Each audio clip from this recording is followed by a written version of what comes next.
Welcome to Murdo Bain's Movie News, your place for entertainment headlines, and indeed this is a live news show for movie fans, where we talk about all the trending movie news, new movie news, headlines of the day, including what's going on with Jason Statham. Yes, he's going to be in a new movie with Sly producing or something. What's going on with that? Chris Pratt in a Garfield, voicing Garfield. Wow. That's impressive. Sicario 3, Constantine 2, Black Phone 2. And of course, it's Monday, so we'll talk about the weekend's box office report. But let's start off by talking about that Black Phone 2 headline that came over the weekend. Black Phone 2 will launch a sinister new franchise in the summer of 2025. Now, did you guys watch the first Black Phone? Did you enjoy it? I thought it was a pretty good effort. Scott Derrickson, right? And Ethan Hawke. It was okay. I didn't think it was one of the better movies of the year. It was fine. So Black Phone 2 will reach theaters in the franchise 2025.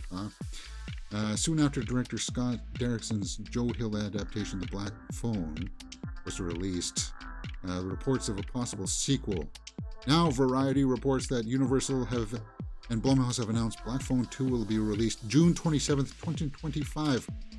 And the intention is the sequel will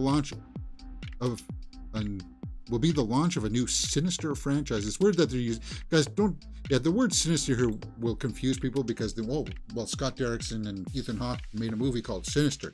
It's just, that's clickbait kind of stuff where they're just trying to get people's, oh, you mean they're going to make it's going to be tied to the Sinister universe? I don't think so, guys. I don't see how that would work. So the release date is only the new information. But apparently, from what I understood, there was a pitch for Black Phone 2 that was kind of like so impressive that they were like, wow, let's do that. James is joined by the cast of Jeremy Davis, Matt McGraw. Ethan Hawke is known as the killer and the grabber. Derrickson wrote Black Phone. Yes, we know about that. If you'd like to read the short story the Black Phone is based on, no, we don't need to know that for this story.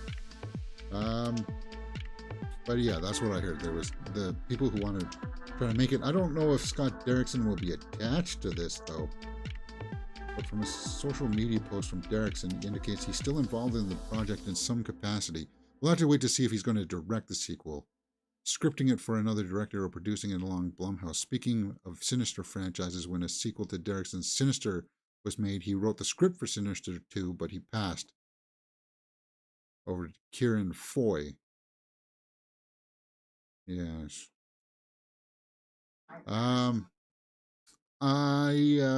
Summer of 2025, Black Phone 2.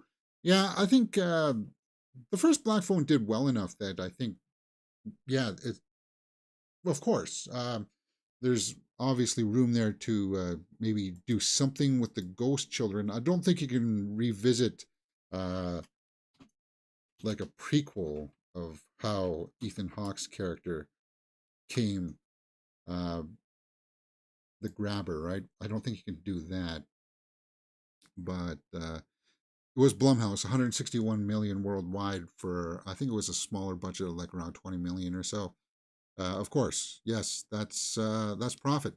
What would I like to see in the sequel? Do you want to see kind of like a, I don't know, the only way they could really do it is if they were to try to pick up maybe like a copycat killer, and they were to have like maybe flashbacks of the younger or Ethan Hawke before the events of the first Black Phone. That's the only way that I could see that would work. I don't know where else you could go with it other than using the ghost kids and creating a sinister universe where these kinds of things happen, where I don't know.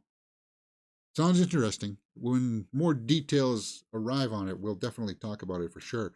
Because you know that horror movies are my bag. Bye for in the live chat says hi. Hey, how's it going? Yeah, as you guys know, we are a live show, 10:30 a.m. Mondays, usually 2 or 3 times a week, Fridays as well. So There are all my other social media handles that you guys can follow. Make sure that you are aware that our Facebook is properly linked now. It should be. No, it's not It's not. Huh.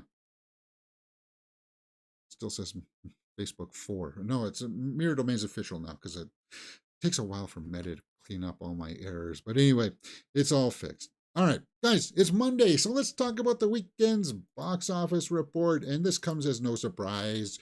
Five Nights at Freddy's is number one, 78 million, breaks mold on Peacock theatrical date and day and date release. Best opening for Blumhouse and Halloween and more box office. So, did you guys go and see it? Did you see Five Nights at Freddy's? Did it wow you over? Let's go over to the top five from Box Office Mojo. Number one was Five Nights at Freddy's. Number two was Taylor Swift, The Eras Tour. Number three was Killers of the Flower Moon. Number four was After Death. And number five was The Exorcist Believer. That movie's still hanging in there despite all the bad reviews. It seems to be just like Five Nights at Freddy's. It's immune to criticism. Well, let's talk about the number one spot there, Five Nights at Freddy's, 78 million. That's a good haul, I would say.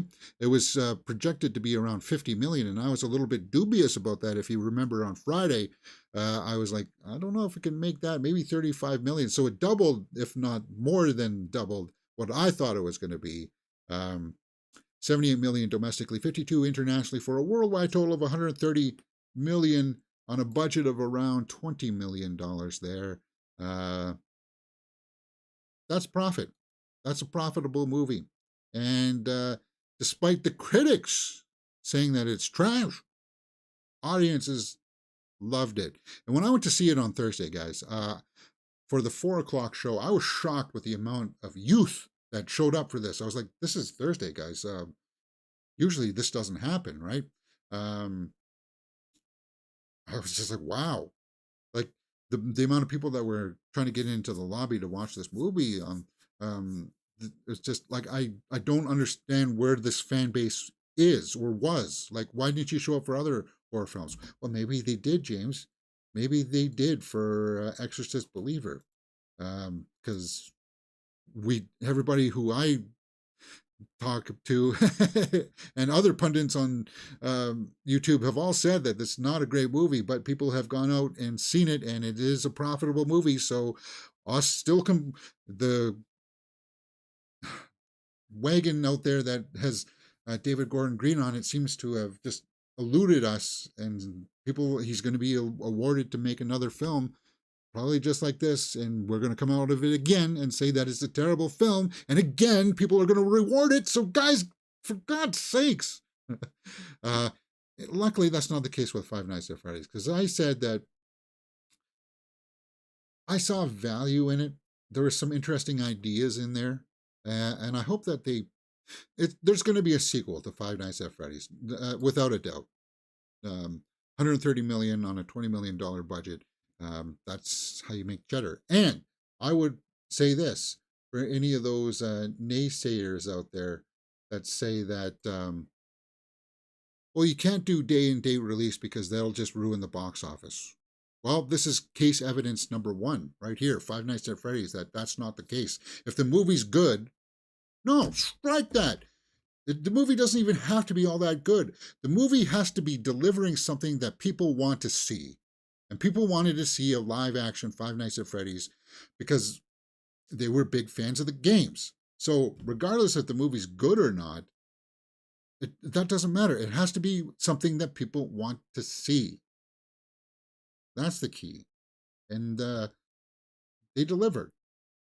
Now, they delivered somewhat of a mediocre movie, but hey, as I said, I made a video about this on Friday, right? It was like, this is a movie that's immune to criticism. It doesn't need, people just don't care about what the critics are saying. They're going to go see it regardless. It's a little bit like that Avatar magic. It's a little bit about that Barbenheimer somehow has been infused into Five Nights at Freddy's. So there you go. And yeah, I do believe that a sequel will get fast-tracked. I don't think it'll be ready by the time next year is around. Maybe if they start shooting it by late January. They could have it out by next October, but I would suspect 2025 is when you'll see the sequel to this. Um, yeah, and they may even make 2 and 3 back to back because they want to make sure that they won't have to wait 2 years for the next to capitalize on this momentum. Anyway, good haul for Five Nights at Freddy's. What's the other new movie? Oh yeah, Taylor Swift comes in at the second spot.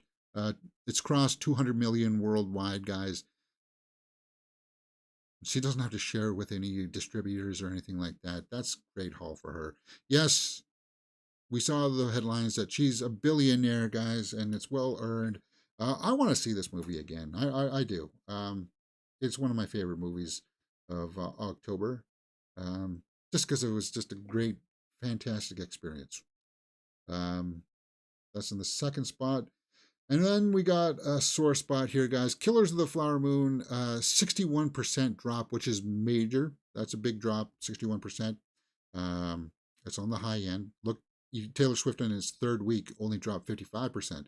61% in its second week for Killers of the Flower Moon, down to 9 million. Guys, this movie cost $200 million to make, plus marketing puts it around $300 million. People say that it had to make around 550 to 600 million to break even. And there is no way of saying it, and nobody's saying it, but I will. Killers of the Flower Moon is one of the year's biggest box office bombs and blunders.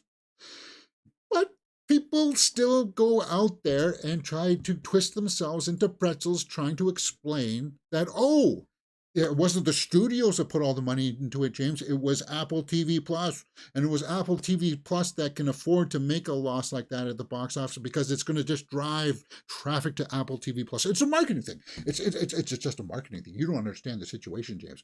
Well, I understand this situation, that if every movie in the theaters now were trying to use this as a model to try to be successful,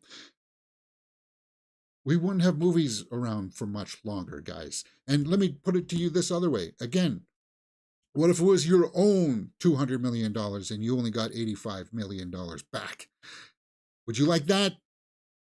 I still see a bunch of people out there twisting themselves up into these pretzels, trying to say that it's okay for Killers of the Flower Moon to be a box office failure. It's okay because it's going to be a huge awards-winning picture that'll get acclaim and notoriety through nominations at the Oscars and Golden Globes, and it's gonna drive success for these actors. Is that what you want? You want movies made specifically just to win awards, and that's what you're getting. People have turned their noses up at awards consideration movies in the past, so why are you not doing it for this one? It's kind of like, well, that movie was only made for to make somebody have a best director nomination. It's like, guys, easy now. Now, as I said, I liked Killers of the Flower Moon. I didn't think it was a terrible film, but I also didn't think it was one of the better movies of the year. And I think, while I'm looking at a lot of people's talking about like nominations for actors and stuff, Leonardo DiCaprio is not in the conversation for the top 5. He's in it for maybe the top 10, but top 5, he's out. And when you watch that movie and you watch my review for it, there's just he puts in a solid, comprehensive performance, but there's nothing in it that makes you go, you got to look at this particular scene where, you know, the award-winning scene, right? And he can't tell me that, oh, something traumatic happens to him, so he breaks down and cries, and that's the scene that you got to check out, because that's going to win him the Oscar. If in any movie, when somebody sees that one of their somebody they care about dies, of course they're gonna have a reaction very similar to the way that he did. But anyway, yeah, I don't understand this. A slow box office burn is going to save Killers of the Flower Moon. Remember, these numbers don't go up, guys. These numbers slowly come down. It's not as if this is going to magically hang in there and cross 600 million to break even. It's not. It'll maybe cross 200 million over the time, but that'll just be barely breaking the production budget. That's not the marketing budget and not what theaters are going to take. It is what it is. As I said, I didn't hate the film, but I would like to see, I would appreciate more if more pundits came out and said that, yes, this was not a successful movie model. Maybe in the long run, it does pay off for Apple TV Plus, but you got to think about it like this, guys. If you still are touting that Scorsese and even Spielberg are like the best directors out there, they haven't made a successful movie in a while. Scorsese, he's made that in The Irishman, which that also cost upwards of 200 million plus. I don't know, just it's because it's the name is Scorsese that he's getting these budgets greenlit, and I'm just like I'm in utter shock and awe that people are giving him that amount of money to make these movies. Because when I looked at Killers of the Flower Moon, I don't know where did that money go? Because it's two people on a practical location with not a whole lot of visual effects going into this. It's in a house, a practical set of a house. Why is that $200 million, right? I don't understand where it all went. But anyway, I'm digressing. Spielberg also recently made what Meet the Fablemans or whatever, which I also liked. But they're not crowd big box office winners. They're not. So I put that up there as my case as to. I wish they would come back to maybe like they're later in their careers, James. They're just making movies that they want to make. Fine, they are. But I think Killers of the Flower Moon will also fall in awards the same way that Fablemans did, where it's just kind of like, yeah, that was a nice passion project of yours. Lily Gladstone was good in it. It was a tragic thing to have happen. Anyway. What else? After Death got a wider release. It was hanging around, last week as well in limited release? 27th, 5 million. This is like based on real near-death experiences. After Death explores the afterlife with the guidance of New York Times best-selling authors.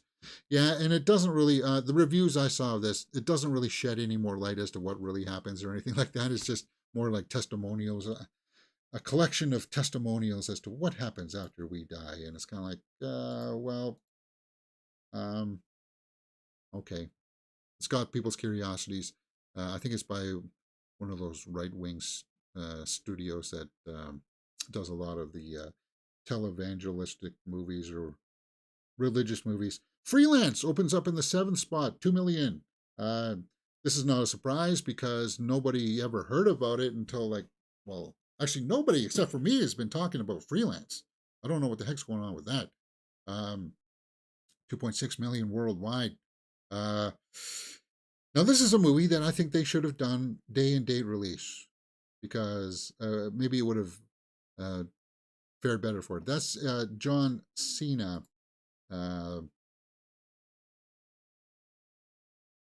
And let me see if I can pull that up here. Alison Brie. It's currently holding a 0% on the tomato meter, but I don't put much stock in that. This is just kind of like he's called in to save her from, I think like a cartel or something like that. He's like a special forces guy or something. He gets recruited to go in and save her on horseback or whatever. He does his thing.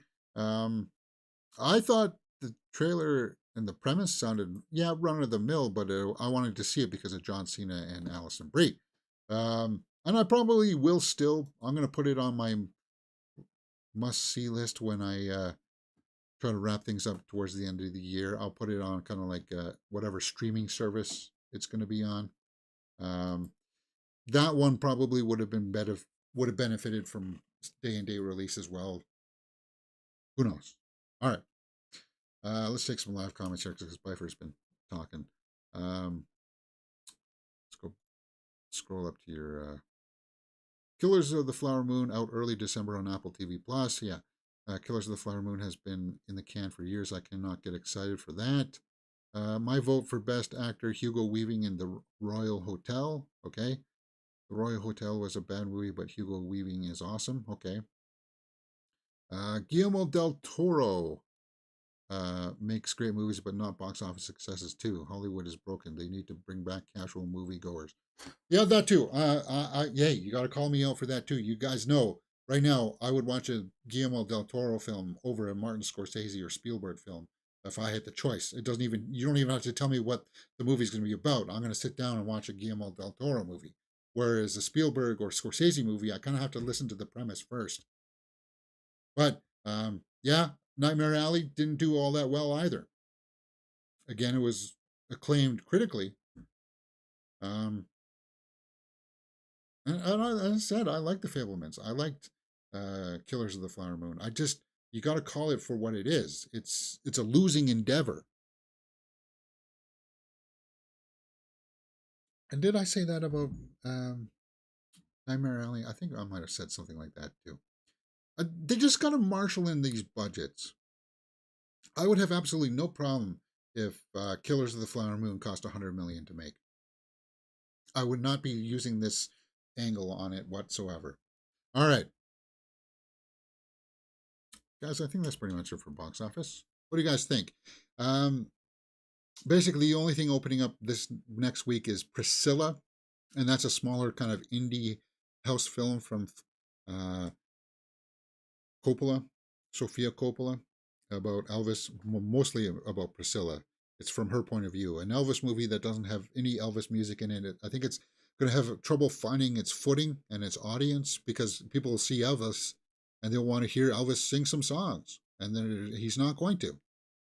So it's going to be very curious. I want to see how well it does, though. Priscilla, right there. It's limited release 4 theaters this week.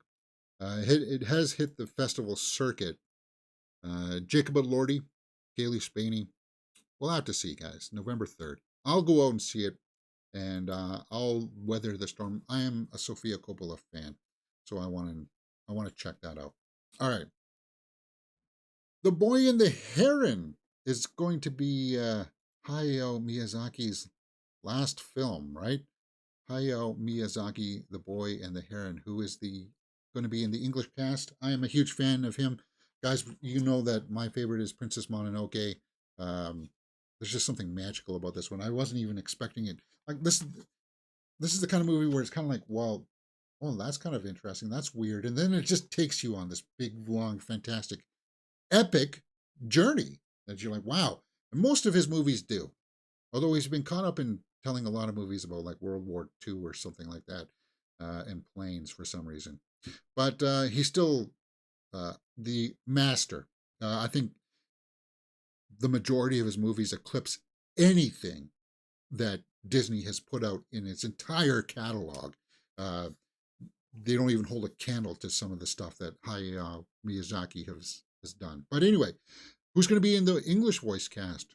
Yeah, that's always my curiosity. Mamadou Achi, Tony Revolori, and Dan Stevens are the parakeets. Dan Stevens, Mamadou Achi, we do like him. Archive 81 he was in, right? Canceled on Netflix. Bummer, man. Karen Fukuhara's Lady Himi. I don't know who these characters are because I haven't seen the movie yet. But when it comes out in December, I believe, for us, I will be watching this. Sure, it debuted at Toronto Film Festival, right? Boy and the Heron. December 8th, 2023, yes. The Boy and the Heron. But who else is in that English voiced cast? Christian Bale. Well, he did a voice for Howl's Moving Castle. He was one of the main actors in that. That's fine. Can't go wrong with talent like that. Mark Hamill, cool, man. Granduncle, yeah. Guys, if you haven't seen the Fall of the House of Usher, where Mark Hamill plays like this kind of like questionable attorney, the sleazy attorney that covers up all of the crimes and stuff. He does a fantastic job in that. Of course, he's done the voice work for Joker and stuff, but yeah, he again, you're adding talent. That's awesome. Gemma Chan. I haven't quite been won over by her work yet, Gemma. But okay, Dave Batista. You guys know that I have been won over by his work. I was one of the few people that actually did like the Four Horsemen movie or Knock at the Cabin. Yeah, that movie. Um, Florence Pugh, Kiriko. Okay. Willem Dafoe, the Noble Pelican. Cool. Well, again, you're talking about adding talent. Um, I'll be first in. Ooh, Robert Pattinson is going to be the Gray Heron. Wow, talk about a stacked cast. What's the movie about? Through encounters with his friends and uncle, follows a teenage boy's psychological development. He enters a magical world with a talking gray heron and finding an abandoned tower in his new home. So the boy, teenage boy. So who's uh, the gray heron is going to be Robert Pattinson, and Mashiko Maki is going to be the boy. I don't know. Dave Bautista's uh, Parakeet King. Luca Padovan is the boy. Okay, so somebody I've never heard of. Of course, Christian Bale is there. Luca Padovan, never heard of him. What else is he in here? You, Are You Afraid of the Dark? The Magicians, No Hard Feelings. Oh, was he the guy in No Hard Feelings? Frail boy at house party. Okay, no, he wasn't. He wasn't the main guy in No Hard Feelings. Huh. Frail boy at.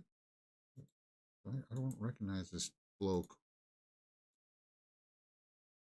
But all right, they got faith in him.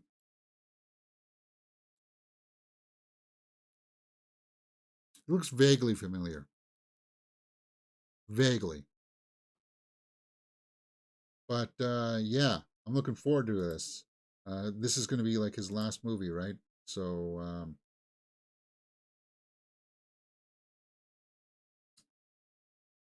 December 8th. I will be first in line for that. All right, let's get on to some sequel news. Constantine 2. Constantine 2 gets a promising update from director. Wants to make a real rated R version. Yeah, we heard calls for that before when Keanu came and said that he wants to be on board for a Constantine 2, that he wanted it to also be rated R. Director Francis Lawrence has offered a promising update. Keanu and Akiva Goldsman and I have been meeting. Okay, so the trio, Akiva has been writing it. Akiva Goldsman, a little bit questionable, but whatever. So is Francis Lawrence, actually, to tell you the truth. Um, Director Francis Lawrence reveals that they now have control over the Constantine character, and after overcoming obstacles, and they have had meetings to discuss a possible follow-up film. Lawrence is determined to make Constantine 2 a real rated R version, which is good, which is a delight for fans of the series, because you're dealing with demons, and there's opportunities for gore, but also in the aesthetics of the demons. I want to see that. While work still needs to be done, fans can find hope in the promising update for Constantine 2. Okay, so what has he got here? While talking with GameSpot, Francis Lawrence said, quote, so Constantine 2 got obviously held up by the writer's strike, and we had to jump through a bunch of hurdles to get control of the character again, because other people had control of the Vertigo stuff. We have control. Keanu and Akiva Goldsman and I have been in meetings and have been hashing out what we think the story is going to be. And there's going to be meetings to those that have to happen. The script has to be written, but really hoping that we get to do Constantine 2 and make it a real rated R version. Good. So now that the writers, yeah, you can get a writer on there, and Kiva Goldsman can sit down and type something out. I don't think it'll follow comic books or anything like that. Maybe it'll follow a comic book line, but a lot of people want to see Keanu back in this. I know he's not the blonde-haired Constantine that a lot of people want to see, but it's Keanu. And again, you got to take a page out of what's working, right? Look at no further than Five Nights at Freddy's. It's something that people wanted to see. People want to see Keanu Reeves back as Constantine. So give it to them. What's wrong in that? I don't see what's wrong in giving people what they want to see in the theater. It should be more like that. Why aren't we putting together these kind of like focus groups of what people want to see on the big screen? What do you want to see? Oh, I want to see Iron Man take on Batman. Well, that's kind of hard to do because we got to get MCU and DCU rights together. Well, I don't care. How much money would you be wanting to see it for? That kind of stuff, kind of thing, right? You gotta get people's opinions on these things. It's yeah, Constantine 2. Hopefully sooner rather than later because Keanu is he's not getting any younger. And if you're going to make two, are you going to make three? And it's best to shoot back to back then, right? We'll have to wait and see. Constantine 2. Talking about the third film, Sicario 3. We've been talking about that for the last week or so. It's popped up. Sicario 3 wants to reunite Del Toro, Brolin, and Blunt. Well, I thought that Emily Blunt said that she would be done with it after the first film. And it was supposed to be mostly about Benicio Del Toro and Brolin. Well, that's what the second movie was about, right? The producers of the planned Sicario 3 hope to get Benicio Del Toro, Josh Brolin, and Emily Blunt back together. It'd be kind of interesting to see what happened to her character after, because she got the first Sicario movie was kind of about her getting disenchanted with the whole authority that uh, the lawmen had. Right? It was kind of like there's like an angle of corruption in there that she didn't think that she would be able to acquiesce to, and she did finally at the end of the movie, right? So it would be kind of serious to see what the fallout of that for her character would be. Speaking with Collider, Smith stated primarily the goal for Sicario 3 would be to bring back them at some point. Our goal is to get the cast back together with Benicio, Emily, and Josh. And we've got a great story to tell. Benicio, by nature, just working with us most recently, has been probably the closest to it at the moment. Well, Benicio's great. We just saw him in Reptile, and that's going to be one of my favorite movies of the month for sure. He was really good in that. But we've been keeping the talent informed. They stay very close to it. Like Trent said, strike has just slowed us down a bit on this last draft, but I think everybody's excited. Everyone sort of knows the framework of the story and is very excited to hopefully get our shooting draft in order soon. Roland, who played Matt Graver, has been optimistic for Sicario 3. Obviously, you won't get Denis Villeneuve back, but hopefully another talented upcoming director could take over and just bring that hard grittiness back to it. I don't know. We'll have to see how that all pans out. But I'll be up. I'll check it out if Emily Blunt isn't it. Talking about that, let's talk about Emily Blunt. You can recently we watched a movie called Pain Hustlers last Friday, where Emily Blunt does put in a good performance, and actually so does Chris Evans. About two people getting caught up in the pharmaceutical hustle game. Not a great movie, but the acting was good. So go check out our full live reaction for that. That's up on the channel right now. Of course, my reviews for Five Nights at Freddy's and Killers of the Flower Moon is up on the channel right now. We're in the midst of watching Survivor Season 45 and Hell's Kitchen.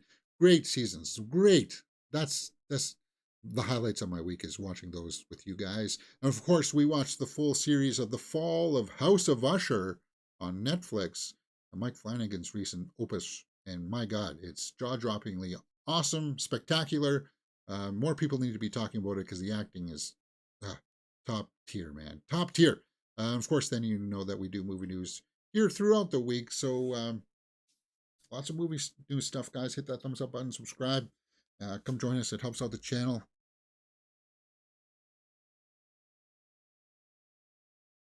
A lot of people have been responding to a lot of the shorts that we've been doing. Maybe that's what I need to do, is to do a lot of shorts. We have a programming note tomorrow.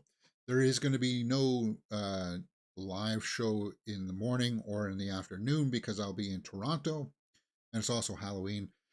So I may do something at night.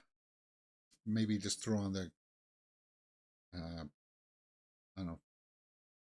Tomorrow's Tuesday though. It's Reset Tuesday. Shoot. Maybe it's yeah. Tomorrow night we'll do some World of Warcraft after I help go trick or treating. Uh, well, I don't know. We'll see. All right, let's change the tone here, guys. A bit of a somber note that happened over the weekend. Matthew Perry, cause of death deferred. I guess he was found in his hot tub. He had passed. I don't know if he had taken water in or he just passed from a heart attack. He was found unresponsive. It hasn't been quite acknowledged yet. Of course, he had a history of fighting alcohol and opioids, substance abuse.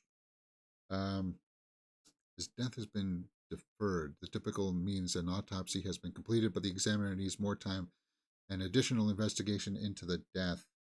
Deferred means that after an autopsy and cause of death has not been determined, the medical examiner is requesting more investigation into the death, including additional studies. So if it was like a toxicological thing, guys, if he was inebriated and passed out, you think that would be fairly easy to diagnose.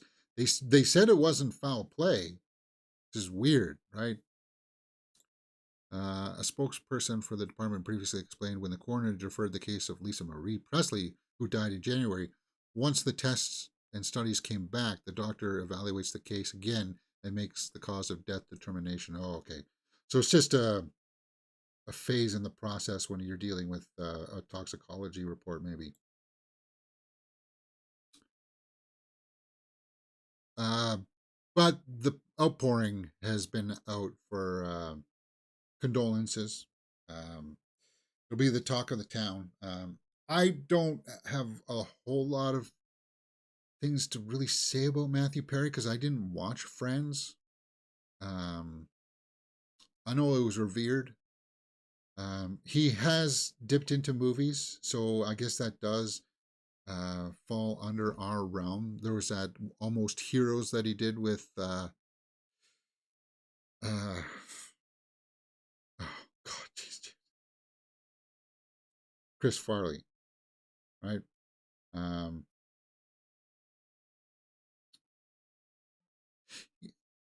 Guys, you have to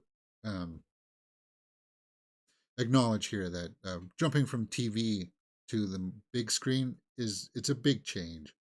Most people can't do it. Three to Tango, there. I think that was his best. Fools Rush In. He did some rom coms. Almost Heroes was with Chris Farley, which was kind of like not that good. But yeah, you watch it because of Chris Farley. You really realize that Matthew Perry was a bit out of his depths with that one. It was a little too like obvious that he wasn't quite um, the person with the amount of range as you thought that he had. That's not to detract from the laughs that he brought people watching Friends. But my favorite, I think, was this one, Three to Tango, mostly because it had Nev Campbell in it, where he kind of plays like he pretends to be a gay guy to try to, I don't know, get closer to her. He's got a big scene towards the end where he has to uh, reveal that it was all a lie to her and stuff. Oliver Platt was also in this. Wow. Yeah. Maybe I'll watch that one if it's on a streaming service again, just to pay my respects. Because I think that's my favorite work. Three to Tango streaming. What is that streaming on? Apple TV Plus, Amazon. Oh, it's on Amazon Prime. Well, if I find it, maybe we'll watch it. Whole 9 yards with Matthew Perry was funny. Whole 9 yards. Is that one? Okay. I just remember that clip of him on Graham Norton, where he's talking with Miriam Margolyes, and she tells like this really dirty story, and one of my favorite actresses, Archer, and he's like, ooh, yeah. The story that was told by Miriam here was pretty racy, as she always is, telling these fairly extravagant stories that are kind of like, and that's just his reaction. Yeah, he's got the ability to emote. Well, he had the ability to emote, but he sadly left us at a young age of 54. So I don't know what else I would comment on about this, because we don't know the true cause of it yet. But it's not going to shock us that he had a relapse of some kind. But don't let that mar your appreciation for his work, guys. He fought it. He fought it. You know, and that's admirable. And he was a champion of trying to get other people help as well. Of like, if he got a problem, he was like trying to get people into rehab and his programs and stuff like that. So I respect that, and we'll see what the cause is later on down the lines. I'm just kind of like, Moving on. Chris Pratt is going to be in a Garfield movie, voicing him. What? Chris Pratt's Garfield image released for National Cat Day. So there it is. Garfield. It's going to be CGI again. Guys, I don't know why they're always hiring Chris Pratt, because he was in the Lego movie, and then he's Mario, now he's Garfield. And they're going to say that he's worked really hard on creating his Garfield voice. It's just going to sound like Chris Pratt. But you know what? We let it slide for Mario because Mario was actually really entertaining. And halfway through the film, you forgot that it was Chris Pratt's voice. I can't tell you if that's going to be the same for Garfield, but yeah. So,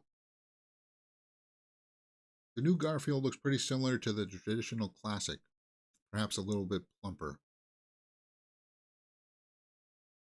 And this was announced in 2021. The Garfield movie will be directed by Mark Dindal, Chicken Little and the Emperor's New Groove. Okay. Joining Pratt will be Samuel L. Jackson, Nicholas Hoult, Ving Rhames, Cecily Strong, Hannah Waddingham. Oh, we were just talking about her last week about Hocus Pocus 3. The film will hit theaters May 24th, 2024. Yeah. I think we need more Hannah Waddingham. That's the way I feel. All right, cool. Chris Pratt is a great choice for Garfield.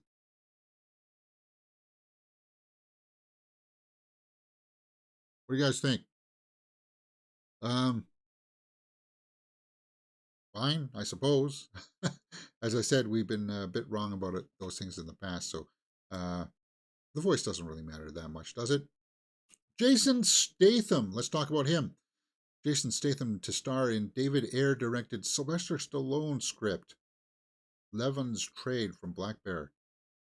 And Block Films? Block Film? What? The new production label, former Miramax boss Bill Block, are set up to heat up AM/FM market. What?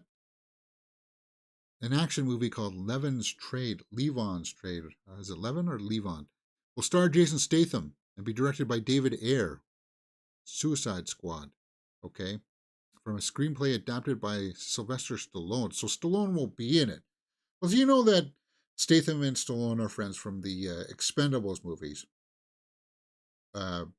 Even we don't talk about Expendables 4 since it was a complete box office bomb. But it is what it is. What's it going to be about? The movie will chart how Levon Cade left his profession behind him to go straight and work in construction. He wants to live a simple life and be a good father to his daughter. But when his boss's teenage daughter Jenny vanishes, he is called upon to re-employ the skills that made him a legendary figure in the shadowy world of Black Ops. His hunt for the missing college student takes him deep into the heart of the sinister criminal conspiracy, creating a chain reaction that will threaten his life in new ways. Well, that does sound like it's in Statham's wheelhouse. But it also is very Liam Neeson-y, isn't it? He wants to set up a good life, but then he gets called back into the work that he would made him. Yeah, very Taken, isn't it? David Ayer. What has David Ayer done recently? Why am I drawing a blank on this? Suicide Squad. Has he done anything since Suicide Squad? Levin's Trade. The Bookkeeper. Tax Collector. Deputy TV series. Bright. Oh, he did Bright. Oh, yeah, he did The Bookkeeper with Statham. And that didn't turn out all that well, did it? Came and went. Or no, it's released January 12th, 2024. Oh, the trailer. Yeah, that's the trailer drop for that. Nobody talked about that trailer. In The Bookkeeper, one man's brutal campaign for vengeance takes him on the national stakes after he is revealed to be a former operative. For God's sakes. Oh yeah, that's really in Statham's wheelhouse now. That even the beekeeper, he's working a normal job as a beekeeper, but he used to be a real secret agent, and now he's being called out to do his work again. And that's almost, it sounds exactly what Levin's Trade is also about. It's kind of like, I hate to say it, guys, but Statham's not the draw. He's not a superstar. It's the story, and the story can't be a bland retelling of a secret agent who now works a normal life that gets called back into action, kind of thing. And that's all that it seems that he's been doing as of late. Even Expendables 4 was a little bit like that, wasn't it? He was retired or something, and then he gets called back into action again. It's kind of like, I don't know. Are you going to watch The Beekeeper? Are you going to watch Levin's Trade when it comes out? I don't know, man.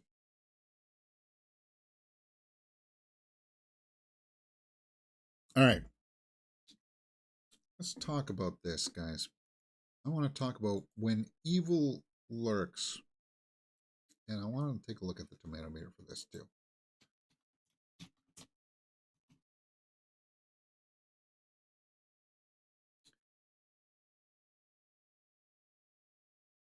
When Evil Lurks is being touted as one of the scariest and bloodiest horror movies of 2023. It's out now on Shudder. 99% by critics, 57% by the audience. Very interesting. Very interesting. Yeah, when you compare that to Five Nights at Freddy's, it's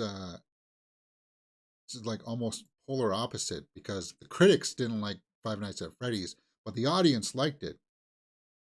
When Evil Lurks is critics liked it, but the audience is kind of like, ugh. It's an hour and 39 minutes. And the reason why I want to talk about this right now is I am going to be watching When Evil Lurks. I don't know if it's going to be on Twitch or if it's going to be here on YouTube. I think because of the graphic nature behind it, we might have to watch it over on Twitch. And then I'll port it over to YouTube after I've edited out all the bloody and gory stuff. So come join us on the Twitch channel, guys, Mirror Domains, because we'll be watching it later this afternoon, I believe. It is a Spanish film, right? Is it Spanish? So it'll have subtitles. And it'll be my last October movie that I'll get under the wire here. When Evil Lurks. is now out on Shudder October 27th. So I'll be watching it here on the channel, guys, or over on the network in some capacity. It is Spanish, right? Yeah, Spanish, it said. Um, in a remote village, two brothers find a demon-infected man who is just about to give birth to evil itself. They decide to get rid of the man, but merely succeed in spreading the chaos. I hear good things about it. I hear good things. So come join us on the network later on today, guys. It could be closer to 2 p.m., 2:30-ish, but we will fit it in this afternoon. Guaranteed, right here. All right? It's just I have to run out and take care of some things in the interim. So that's why I kind of want to end the show a little bit earlier today. I don't want to run a whole lot of overtime like we have been doing in the past. All right, hit or miss headlines. Let's move into that. Hunger Games prequel. Director improvised Lucy Gray Baird's Katniss Everdeen curtsy callback to the original film. Yeah, that shot where she says, "I'm the," and she bends down or something like that, and she bows. Guys, there's absolutely no buzz for the Ballad of Songbirds and Snakes. Nobody's talking about it. Nobody's saying that, ooh, you got to check this thing out. It's coming out here in November, right? November 17th, the same time as the Thanksgiving horror movie. And we're literally 18 days away from it, and nobody's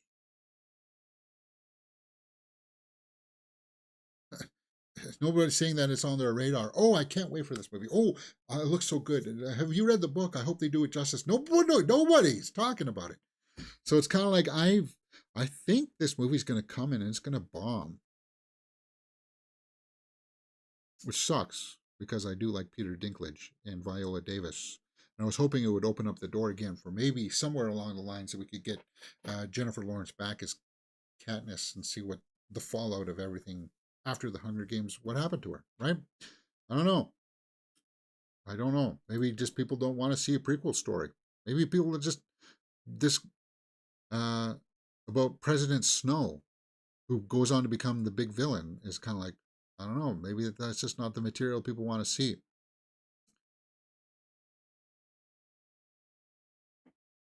Does Fiona Flanagan seem familiar? Wasn't she in Star Trek at one point? What else was she in? Radio Fish. Trash Fire. Star Trek The Next Generation. Yeah, that's right. She was. She was Data's robotic mother at one point. Weird. RoboCop. Rogue City releases live-action trailer ahead of the game's premiere. Peter Weller stars in the long-awaited video game. He's going to voice the character. I pulled the trailer. You don't get to actually see footage of the game until the very end. Like this looks like video game footage here. Okay, fine. That's cool that he's going to voice the character, and you do hear him talk. Can we put our safety into the hands of a machine? I think we can both agree that. But it starts with this weird live action kind of stuff, which was kind of like, oh, I don't know, like very amateur live action stuff, where it's kind of like, you guys just shot that with your iPhone on Friday night, didn't you? I don't think that this is going to be part of the game. I think they're just trying to show that they got some guy in the RoboCop suit to show up in the car, because that's obviously not Peter Weller in the suit there, but he's voicing him in the game. I don't know. Stay out of trouble. Yeah, that doesn't look great. But then you're like, well, what the heck is this? Why are you showing the live action stuff? And then it cuts to the actual game footage in the last 30 seconds, or not even, like 15 seconds. And that looks fine. RoboCop Rogue City, November 2nd. I don't know. It sort of falls into our wheelhouse a little bit. So I thought I'd pull that. All right. Let's move on to the Twitterverse.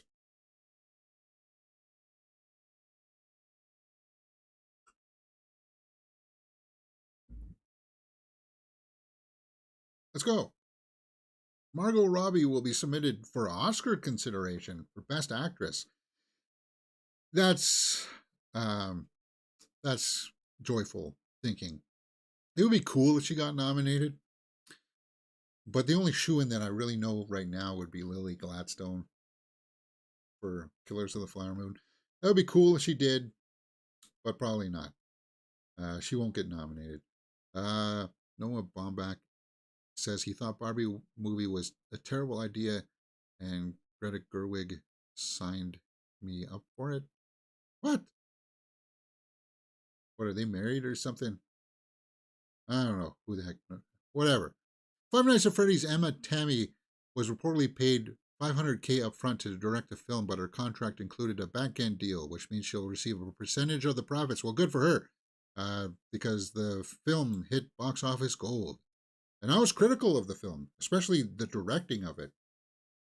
Again, you guys rewarded it. So people like Emma Tammy will get another chance. People like David Gordon Green, despite people not liking his last films, they're going to be able to make more movies, guys. So she did good things in there. She did.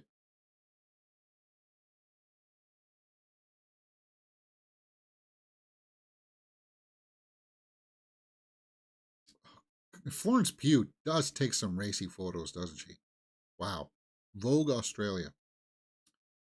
Damien Chazelle. Okay, we don't need to know about that. Madeline Petch. Poison Ivy. She's going to be in something upcoming, right? She's going to be in the Strangers reboot, right? Actually, her dressed up as Poison Ivy there. Could she be a Poison Ivy? Wow. Maybe. Sort of. Looks like it. That's kind of racy too, isn't it? No? Yes? Camila Mendez is Catwoman. Diego Calva.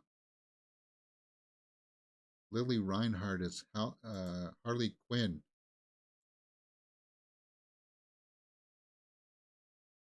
Cool. Oh, so they all showed up together. Now that one, I'll give that the old heart. That's wow. Logan Lerman and Joey King for Halloween. Who's she supposed to be? Columbo? Oppenheimer returns to IMAX this upcoming weekend, including 4 domestic 7D millimeter locations. He's going to get nominated. He'll be a shoo-in to get nominated for Best Actor. Okay, do we need to rate the Halloween costumes? Halle Bailey is Justice from Poetic Justice.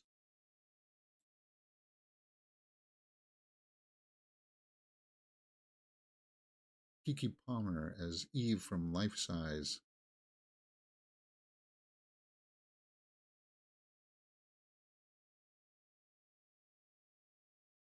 All right.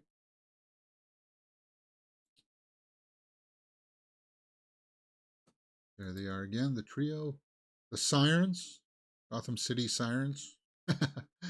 New character poster for the Marvels. Yeah, unfortunately, guys, this one is going to be a complete box office bomb. But we are working on the road to the Marvels. Come join us this Wednesday. We'll be watching episodes 3 and 4 of Miss Marvel. Next week, it opens up, guys. Not this week. Next weekend. Josh Hutcherson. I don't think, some people said that he was kind of like a one-note character. I didn't think so. I like the story with his brother and stuff. I just wish we got more of that. And it was more about that than him at Five Nights at Freddy's, whatever.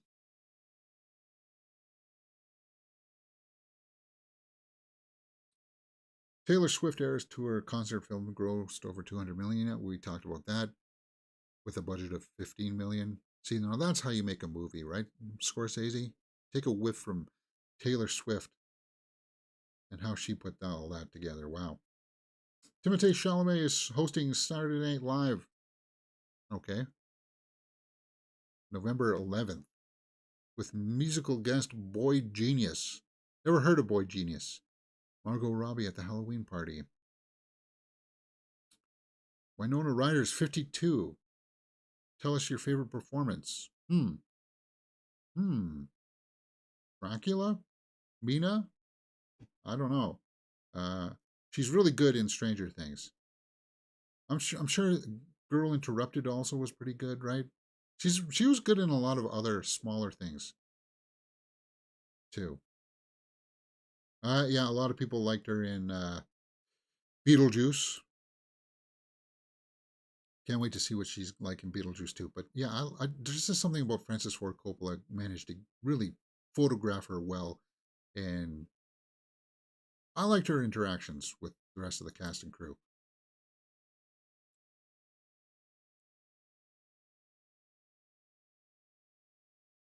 More tributes for Matthew Perry, Paul Mescal,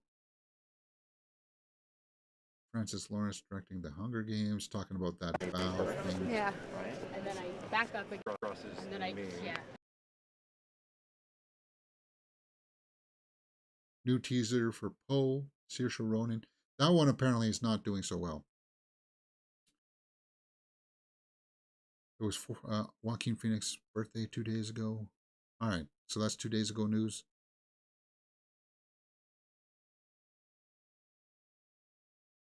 Yep, we're all caught up, guys. And it's 11:30. Let's try to end the show on the hour mark today, James. Yeah. All right. Yeah, so that way I can come back earlier and we can watch When Evil Lurks here on the Mirror Domains Network. It may not be on the channel here, guys, but maybe over on the Twitch stream. So pay attention to that. If not, remember, tomorrow I'm off because I'm in Toronto. But we'll still do a World of Warcraft stream at night when I come back. All right? Hit that thumbs up, subscribe, and I'll see you next time. You're watching Mirror Domains.